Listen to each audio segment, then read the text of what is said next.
Hello everyone. In this video I will be highlighting some of the sections here in the syllabus to give you a very brief overview of how the class is set up. To begin with, I will just mention the structure of the syllabus. I do it obviously by heading, and the heading is in orange. So we have an instructor information section, course description, learning outcomes, course outline, a little bit about course type, meaning Canvas and MyLab, a little bit of textbook information, course communication, course assignments, details on the assignments here, the grading components that I'm sure you're very interested in, the grading scale, some course policies, additional resources, the class calendar, and then some other notes that down here at the end. So let me go back up. And again, I'm just going to sort of focus on certain things. But so I still encourage you to go thoroughly go through the whole syllabus, starting on Monday morning, to make sure you actually have the right information to start with.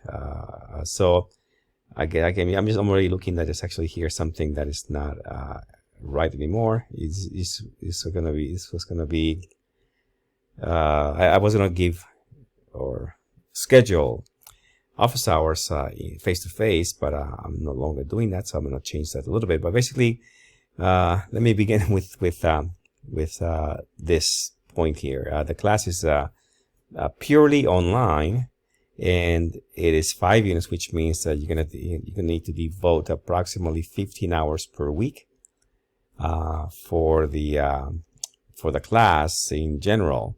That's an average amount of time per week. It could be a little less for some people that are sort of, have some experience in college and also in online learning and also in the topic of accounting, or a little more for people that have less experience in that. So please make sure you actually have at the bare minimum 15 hours per week for the class. Here's a course description. As you know, this class has a prerequisite of Accounting 1A, or you otherwise wouldn't be here. Here's some learning outcomes. You can read that on your own. The course outline shows that the class is sort of divided into 3 parts, parts 1, 2, and 3, covering chapters 10 through 12, 13 to 15, and 16 to 17, respectively. After each of those parts, there will be a midterm exam, at least in the first 2 parts. And at the end, there will be a final exam and a paper or team project. So you can read this detail on your own. Here I have a section on the courses that are in our accounting program here at Foothill. We've been, obviously we have a very robust program, and we're adding one more. I think this brings sort of accounting to sort of a more complete offering in total. And so we're going to be starting accounting information systems in the fall of 2020. Canvas is where you are at the moment. That's the platform you use to deliver the class. MAL, or My Accounting Lab, or MyLab, is a third-party website that we use for other things such as assessments and homework and videos and so on, which is very helpful in an online class especially. So make sure you get comfortable with those 2 systems. Since you already had Accounting 1A most likely at Foothill, you probably use Canvas and you use MyLab, so you know what that is about. If not, any questions throughout, you can always go to my inbox or the inbox, or to the virtual office hours discussion thread under Module 0 to ask me questions about any of this. Textbook, again, if you took Accounting 1A at Foothill, you're basically done. You just have to get your access code from the red shelf, which should have given you sent you some kind of email as of last Friday, if you were already registered in the class, and that gives you access to the section inside of MyLab that is attached to this class, and you're going to be registering into MyLab via this link up here. Let's see here, this one. I'll just show you very quickly. you go to this My Lab and you can just click on this button or any button you see or any link you see underneath, and you'll be taken to a set of screens to register into My Lab. And again, that access code will be given to you by Red Shelf. And in your case, in the case of people that actually bought the book for Accounting 1A at Foothill in the last quarter or so, you don't have to buy it again. It will be automatically updated once the expiration date comes in. You don't have to do anything. You'll be set. If you haven't, then you have to buy the book, and you have to actually go through the process of buying it. And again, there will be a way to get you updated and upgraded at that point. Please read this information here regarding the Red Shelf code. There's this handout here that gives you a little more info on that. It's also part of the orientation tab, so you will see that again there. In terms of communication, my announcements are the way that I keep you updated with the class, and I do send announcements sort of several every week. And so make sure you always read the announcements, because that's the only way you can keep up with what's going on. Don't use email, please. Any questions, go use inbox inside of Canvas, which is actually here. That's the inbox. Or you can use the discussion threads for more of in terms of the chapter topics. Normally they require instructors to respond to your questions either as postings in the discussion forums or inbox as personal messages within 24 to 48 hours. But I'm usually much quicker than that. Normally I scan my messages in inbox every day, several times a day, and I do scan the discussion boards at least once a day. And so, if I happen to not respond to you, maybe I missed it, please make sure that you remind me through an inbox message, and then I'll go and find it and respond to your posting that way. The class runs from Monday through Friday at noon. And so anything that comes after Friday at noon, I may not get to until the following Monday. I still go into the class to grade or to prepare for the following week, but please do not rely on me being there on the weekends. And so that obviously, encourages you to sort of front load your work for during the actual week. That's all I'll say for now.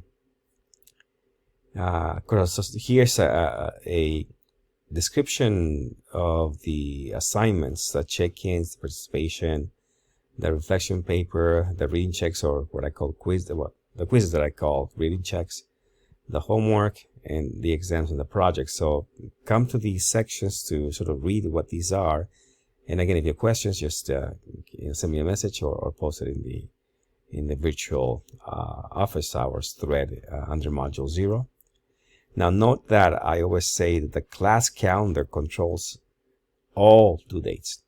You will see that my lab or the modules may have a different date. That's because at times I do extend some things for some people or whatnot. And in that case, the dates are going to be different than the calendar, but it is the calendar that controls the dates. And so you should go by that at all times, unless I otherwise announce something different. Let's see, grading components. As you see here, your grade is based on several types of assignments. Most of them are very simple. Like this one, attendance, or what I call actually check-ins. You do that every Monday or Tuesday of each week. You end up earning, if you get them all, it's extremely simple, it takes you 5 seconds. It will be 1% of your overall grade. Then you've got class participation postings. That's 1 per chapter per week. And it turns out to be about 9% of your grade. There will be 8 reading checks, and some of them will be counted. One will be the lowest, and that low grade will be dropped automatically.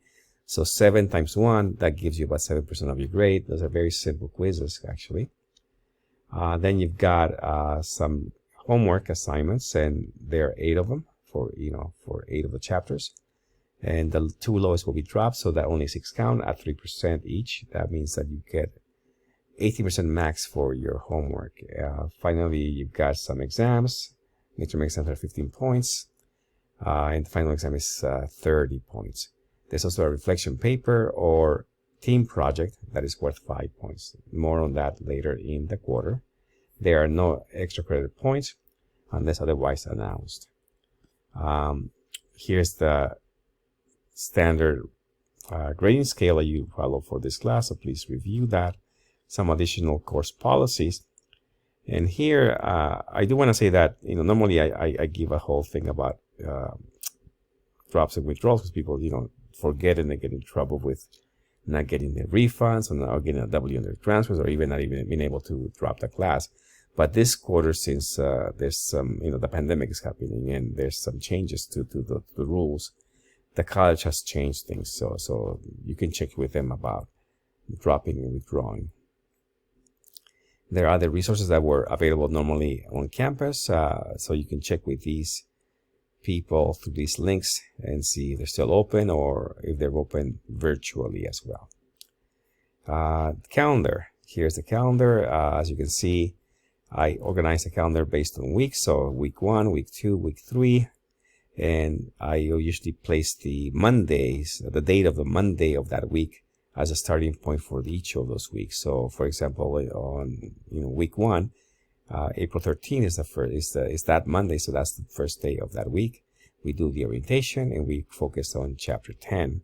Now, the orientation tasks are due on Wednesday, and as the RC, the reading check for chapter 10 is also on Wednesday. So you need to start reading this no later than Wednesday during the day. And then you've got homework due on Sunday, and the posting due also on Sunday. There's something called Excel homework, but that's completely optional for people that want to learn a little bit of Excel. But it's not part of the class in reality, just for you to have something additional to do if you want to learn more about Excel. Notice that there's some work that you can submit on over the weekend, which is fine. But I will not be there, as you remember, normally. At times I am there, once in a while, but don't rely on that. So please make sure that you front load this work through the week. Then you've got in week 2, same kind of process for chapter 11. And then same thing for chapter 12 in week 3. And then right on that, in that same week, you have the first midterm exam, which is accessible actually from Friday through Sunday. But once you're in, you only have about 2 to 2.5 hours to finish the exam. And so that's when it's due, actually, 5/3. But you can access it starting from Friday, FYI. I'll send details on each of these exams several days before the actual exam itself. And so you have, exam number 2 is in week 7, and then final exam is actually obviously in week 11 in June. Aside from that, there are actually other notes here that you might want to consider reading thoroughly, especially the one about bump ups. I always get these questions about bump ups at the end of the quarter when you can't do anything about it. So if you read it now, you could. So keep that in mind and read it, please. And here's some other things about, other things. So please, read this and then ask me questions if you have to. And then there's this automatically generated sort of calendar. They call it a course summary by Canvas. Do not follow this. Okay, do not rely on it. I mean, most of them are the same as it should be. They're the same as in the class calendar, but it's not always. So please do not rely on this. So if you have questions, please let me know. Hopefully this was helpful. Take care. See you in class. Bye-bye.